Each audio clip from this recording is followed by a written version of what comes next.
मौलाना ए तेरी मेराज थी कि दोनों कलम तक पहुँचा और मेरी मेराज है कि मैं तेरे कदम तक पहुँचा बलगल उला बिकमालिही कशफत दुजा बिजमालिही हसनत जमीउ खसालिही सल्लु अलैहि व आलिहि अल्लाहुम्मा आमीन।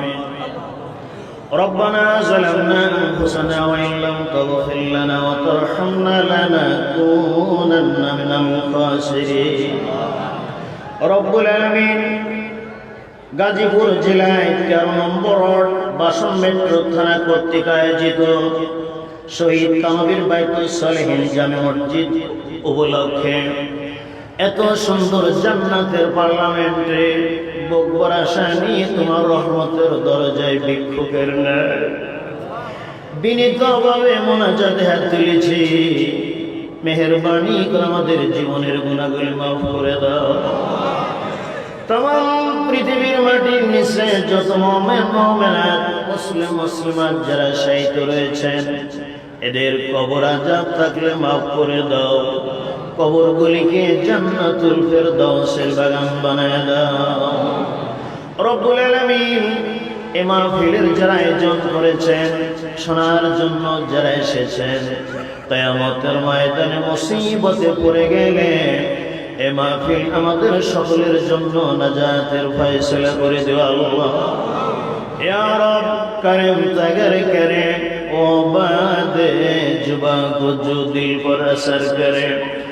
रब्बना तकब्बल मिन्ना इन्नका अंतस समीउल अलीम व तुब अलैना इन्नका अंतत तव्वाबुर रहीम। وجعل آخر كلامنا عند الموت لا إله إلا الله محمد رسول الله صلى الله عليه وسلم।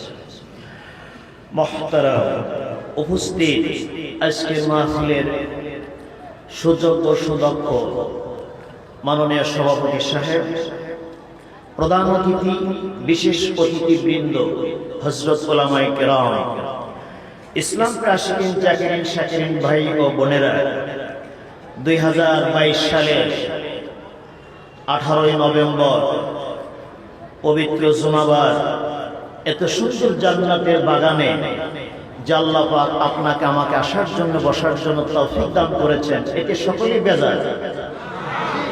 সকলেই কি কে কে খুশি হাসিনে দেখায় আল্লাহ রে? নারে তাকবীর, নারে তাকবীর, নারে তাকবীর, নারে তাকবীর, নারে তাকবীর। আমরা শুকরিয়া আদায় করি আলহামদুলিল্লাহ। এই মাহফিলটা কার? সবাই জোরে বলেন আল্লাহ পাকের মাহফিল। আমার আল্লাহ ছোট না বড়? কত বড়? অনেক, কত অসীম, যার কোনো তুলনাই নাই। তিনি হচ্ছেন আল্লাহু আকবার। Allah is the greatest, Allah is the greatest. আল্লাহ সবচেয়ে বড় মহান, আল্লাহ সবচেয়ে বড় মহান। আল্লাহর চাইতে বড় আকাশের নিচে জমিনের উপরে আর একজনও নাই। সুবহানাল্লাহ। আমাদের বাংলাদেশের ছেলেমেয়েরা এসএসসি পরীক্ষা দেয়, এইচএসসি পরীক্ষা দেয়, ডিগ্রি দেয়, এমএ দেয়, ডক্টরেট দেয়, আছে কিনা জোরে করে? পরীক্ষার একটা সময় নির্ধারণ করা হয়েছে 10টা থেকে 1টা পর্যন্ত। কথা ঠিক কিনা জোরে বলেন? এই সময় যারা পরীক্ষার চলাকালীন যারা গুরুত্ব দিবে, ভালো লিখবে, তাদের রেজাল্ট খারাপ হবে না ভালো হবে? আজকের এই মাহফিলটা আল্লাহর তরফ থেকে আমাদের পরীক্ষা চলছে। জোরে করলে এটা আলহামদুলিল্লাহ। নারে তাকবীর। এই পরীক্ষা চলাকালীন যে ডিস্টার্ব করবে, ওঠা বসা করবে, মাহফিলের প্যান্ডেলের বাইরে যারা চানাচুর বাদাম চাবাইতেছে, ওই লোক আর আমরা যারা প্যান্ডেলের ভিতরে আছি, এরা কি দুজন সমান? একটু জোরে বলেন সমান। প্যান্ডেলের ভিতরে যারা আসবেন বসবেন, গোলামের দায়িত্ব কি? মনিবের ডিউটি সঠিকভাবে পালন করা। জোর করলে তো মারহাবা। এই জন্য যারা এখানে দাঁড়ায় আছেন, চানাচুর বাদাম চাবাইতেছেন, সবকিছু বাদ দিয়ে হাজার হাজার লোকের ভিতরে আপনারা আজকের মাহফিলে বসে আছেন, শুকরিয়া আদায় করি আলহামদুলিল্লাহ। আমাদের কাউন্সিলর অত্যন্ত স্বনামধন্য ব্যক্তিত্ব, তারপরে অনেক নেতা নেতৃবৃন্দ এখানে এসেছেন, ওলামায়ে কেরাম এসেছেন। আমি ছোট মানুষ, আমার ইলম নাই, কালাম নাই, তবু আপনারা বসে আছেন। আল্লাহর পক্ষ থেকে দুই চারটা কথা যদি বলার তৌফিক দান করেন তাহলে বলা যাবে। কথা বলানোর মালিক কে? আর একটু জোরে বলা যায় না? আল্লাহ না, বলেন আল্লাহ। আরো সহজে বলে আল্লাহ, আরো জোরে বলে আল্লাহ। हर हमेशा देने को तैयार है, जो न मांगे उससे बेजार है। সব সময় দিনরাত 24 ঘন্টা তার বান্দাকে দেওয়ার জন্য যিনি প্রস্তুত, উনি কে? আরো জোরে বলেন। যে চায় না আল্লাহর কাছে, আল্লাহ তার থেকে নারাজ হয়ে যায়। চাইবেন কার কাছে? আরো জোরে বলেন আল্লাহর কাছে। দুনিয়ার কোন মেম্বার না, দুনিয়ার কোন চেয়ারম্যান না, দুনিয়ার কোন এমপি, প্রধানমন্ত্রী, ডিসি, ম্যাজিস্ট্রেট, কোন পীর সাহেব, কোন আলেম সাহেবের কাছে সাহায্য চাইবেন না, কার কাছে? আরো জোরে বলেন। ইয়্যাকা না'বুদু ওয়া ইয়্যাকা নাস্তাঈন। আল্লাহ, আমরা তোমারই গোলাম, তোমারই দাসত্ব করি, উপাসনা করি। আর যত রকমের সাহায্য সহযোগিতা কার কাছে? আর তো জোরে বলেন আল্লাহর কাছে চাইতে হবে। বুখারী শরীফের হাদিস, বিশ্বনবী বলেছেন, স্যান্ডেলের ফিতা গাছা যদি ছেড়ে যায়, মানুষের কাছে সাহায্য চাও না, আমি আল্লাহর কাছে সাহায্য চাও। সাহায্য কার কাছে? এই দুনিয়ায় অনেক মানুষের দরজা বন্ধ, বিভিন্ন নেতা নেতৃবৃন্দর দরজা বন্ধ। চাইতে গেলে এই সময় নয় ওই সময়, ওই সময় নয় এই সময়। আছে কিনা জোরে কন। আল্লাহ পাক বলেন, আমি তোমাদের এমন রব, আমি তোমাদের এমন আল্লাহ, দিনরাত 24 ঘন্টা আমার দরজা আমার বান্দাদের জন্য আমি আল্লাহ ওপেন রেখে দিয়েছি।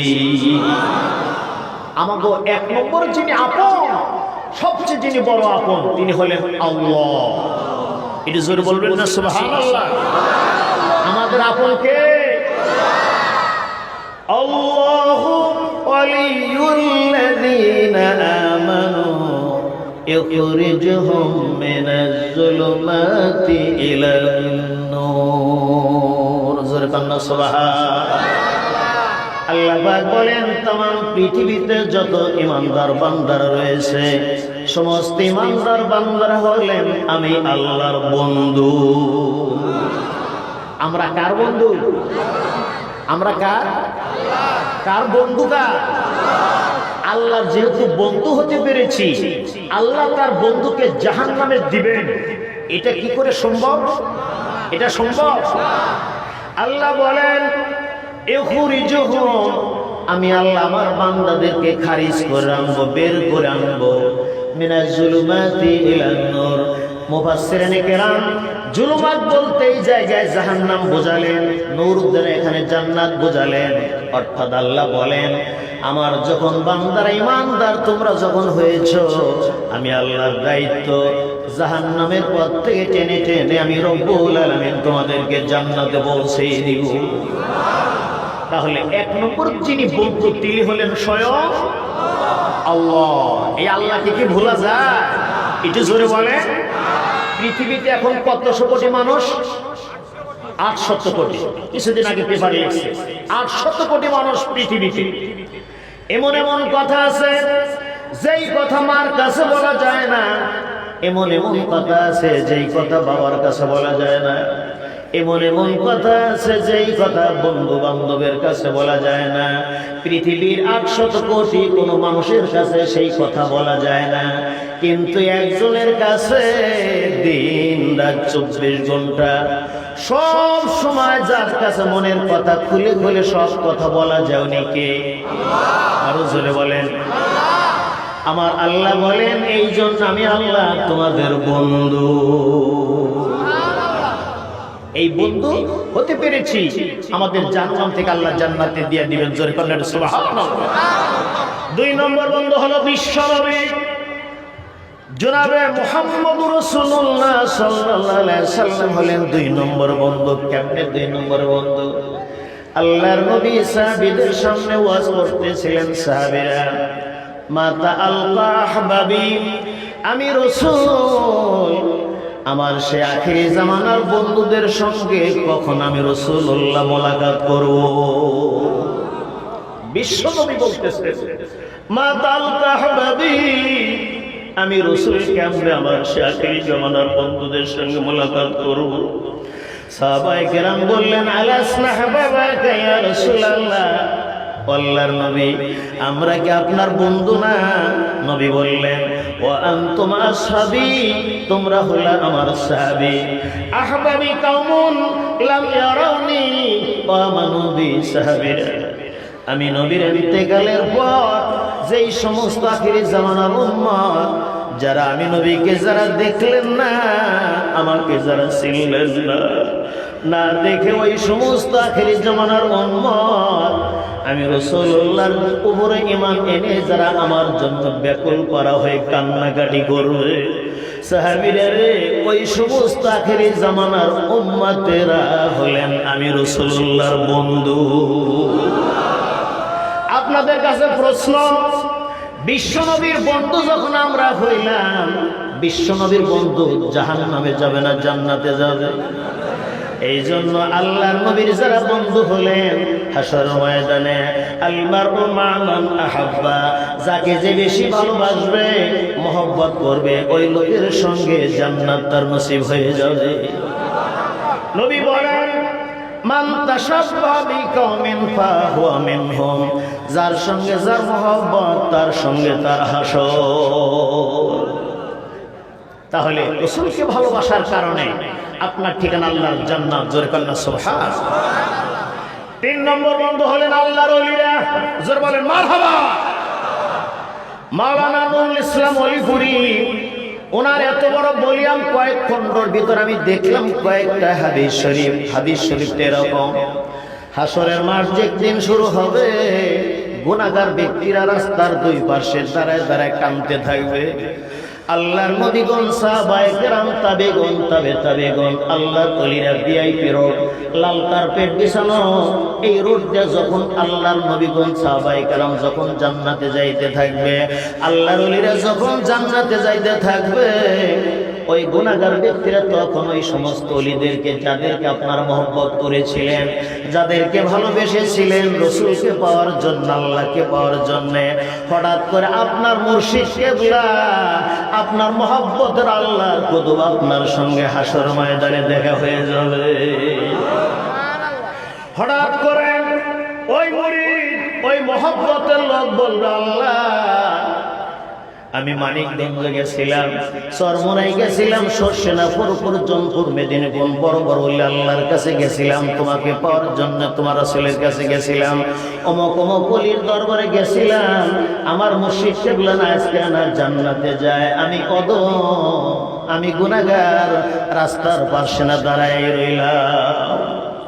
হঠাৎ করে ওই ওলি থেমে যাবে, ডাক দিবে, আল্লাহ তোমার রাসূলকে পাওয়ার জন্য, তোমাকে পাওয়ার জন্য আমি মানিকগঞ্জের হুজুর, আমার কাছে যারা বায়াত মুরিদ হয়েছিলেন, আমাকে যারা ভালোবেসেছিলেন, চরমনের আল্লাহ কুতুব বলবেন, আমাকে, আমার কাছে যারা বায়াত হয়েছিলেন, যারা মুরিদ হয়েছিলেন, আমাকে যারা ভালোবেসেছিলেন, এই রকম করে জনপুর, ফুরফুরা, সরসিনা, যত বড় বড় ওলি আল্লাহর দরবার তামাম পৃথিবীতে আছে, ওই সমস্ত ওলিরা তখন বলবে, আল্লাহ আমাকে যারা ভালোবেসেছিল তাদের অবস্থান আজকে বেহাল দশা দেখতেছি, রাস্তার 2 পাশে তারা না দাঁড়ায় আছে, সিমের মতন না কান্নাকাটি করে।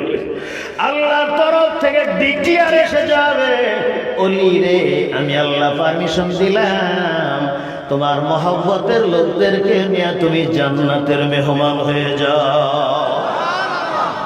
ওলিদের ভালোবাসলে লাভ না লস? আরো জোরে বলেন। আমার ভাইরা, বিশ্বনবী যখন তিনি নবুয়ত পাইলেন, কত বছরে রাসূলুল্লাহ নবুয়ত পাইলেন? জোরে করেন, কত বছরে? 40-এ। বিশ্বনবী নবুয়ত পার বসে থাকলেন না, আল্লাহ নবী মানুষদেরকে দাওয়াত দিতেছিলেন, ইয়া আইয়ুহান নাস কুলু লা ইলাহা ইল্লাল্লাহ তুফলিহুন। ও পৃথিবীর মানুষ, তোমরা যদি জান্নাতের মেহমান হতে চাও, দুনিয়া আখিরাতে যদি সফল হতে চাও, তাহলে পড়ে নাও লা ইলাহা ইল্লাল্লাহ মুহাম্মাদুর রাসূলুল্লাহ সাল্লাল্লাহু আলাইহি ওয়াসাল্লাম।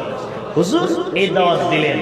এই দাওয়াত দিতে দিতে যুবক অবস্থায়, ইয়ং জেনারেশন যুবক, নাম তার আবু বকর রাদিয়াল্লাহু তাআলা আনহু, উনি শাম দেশে গেলেন ব্যবসা করার জন্য। কোন দেশ? শাম দেশ। গাজীপুর আছে শাম দেশ, সিরিয়া শাম দেশ, ওই শামের কথাই বলতেছি। যুবক অবস্থায় গেছে ব্যবসা করার জন্য, যা সুন্দর একটা স্বপ্ন দেখলেন। জোর বলেন একটু মারহাবা। স্বপ্ন দেখে আবু বকর যুবক অবস্থায় স্বপ্ন দেখে সকালবেলা ওনার ওই এলাকার একটা ইহুদি পণ্ডিত, ইহুদি আলেমকে প্রশ্ন করলেন, ভাইজান আমি তো এই স্বপ্নটা দেখলাম, এই স্বপ্নের তাবিরটা কি? ইহুদি আলেম প্রশ্ন করলেন, মা ইসমুকা, কি নাম তোমার? আবু বকর বললেন, ইসমি আবু বকর, আমার নাম আবু বকর। ইহুদি পণ্ডিত বললেন, মিন আইয়ি বিলাদিন, তোমার বাড়ি কই, তোমার শহর কই? আবু বকর বললেন, বিলাদি মক্কাতুল মুকাররম, আমার বাড়ি হলো পবিত্র মক্কা শরীফ। এটা সুবহানাল্লাহ কে বললেন। হযরতে আবু বকর রাদিয়াল্লাহু তাআলা যখন স্বপ্নের ব্যাখ্যা, বিশ্লেষণ, অ্যানালাইসিস, ফার্জিক তাহকিক, আলোচনা যখন উনি জানলেন, বুঝলেন, শুনলেন, এইভাবে ইহুদি পণ্ডিত কইতেছে, আবু বকর তোমার স্বপ্নের তাবির হলো মক্কা নগরে রাহমাতুল লিল আলামিন নামে বিশ্বনবী আগমন করবেন। জোরে কোন সুবহানাল্লাহ। এ আবু বকর, ওই নবী যখন নেতা হবেন মক্কা মদিনা, আবু বকর রে, ওয়া আনতা তাকুনু জিরুহু ফি হায়াতিহি, আবু বকর ওই রহমতের নবী যতদিন পর্যন্ত পৃথিবীতে জীবিত থাকবেন, আবু বকর রে, ততদিন পর্যন্ত তুমি আবু বকর থাকবা বিশ্ব নবীর উজির। ওয়া উফাতুহু বাদা খলিফাতুহু, ওই নবীর ইন্তেকালের পর খলিফা হইবা তুমি আবু বকর। স্বপ্নটা খারাপ না বলো?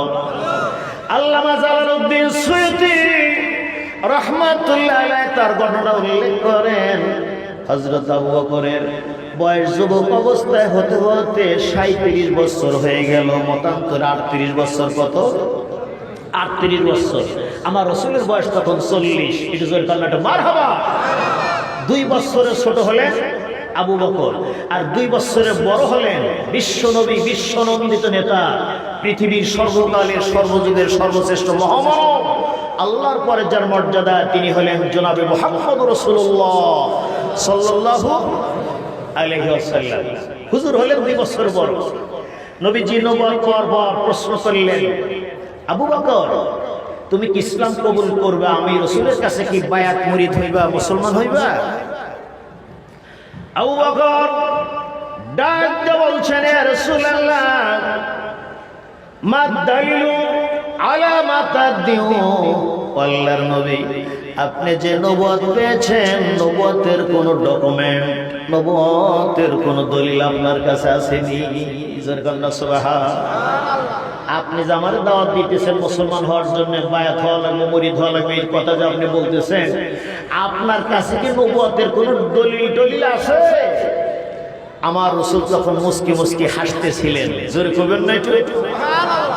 রাসূল যদি মুস্কি হাসেন তাহলে বোঝা যায় এর ভিতরে কিছু না কিছু আছে। বিশ্বনবী ডাক দিয়ে বললেন, আবু বকর আমার নবুয়তের ডকুমেন্ট হলো রুইয়াকাল্লাতী রাইতাহা বিশাম। আবু বকর শাম দেশে যুবক অবস্থায় ব্যবসা করার জন্য যে তুমি যে স্বপ্নটা দেখেছিলে আবু বকর রে, তোমার ওই সামদেশের স্বপ্নটাই আমি রাসূলুল্লাহর নবুয়তের ডকুমেন্ট। আবু বকর খুশিতে তিনি বাগ বাগ হয়ে চোখের পানি দরদর করে ছেড়ে দিলেন। আবু বকর ডাক দিয়ে বলতেছেন, ইয়া রাসূলুল্লাহ ফাআনাতাহু। বক্তা আবু বকর বিশ্ব নবীজির গলা মোবারক জড়ায় ধরলেন। ওয়াকাব্বালা বাইনাইনিহি, আবু বকর আমার নবীজির কপাল মোবারকে বারবার তিনি চুমা খাইতে লাগলেন। আমার নবী বলেন, আবু বকর রে, বারবার আমি রাসূলুল্লাহর গলা মোবারক তুমি জড়ায় কেন ধরলা? বারবার আমি রাসূলুল্লাহর কপাল মোবারক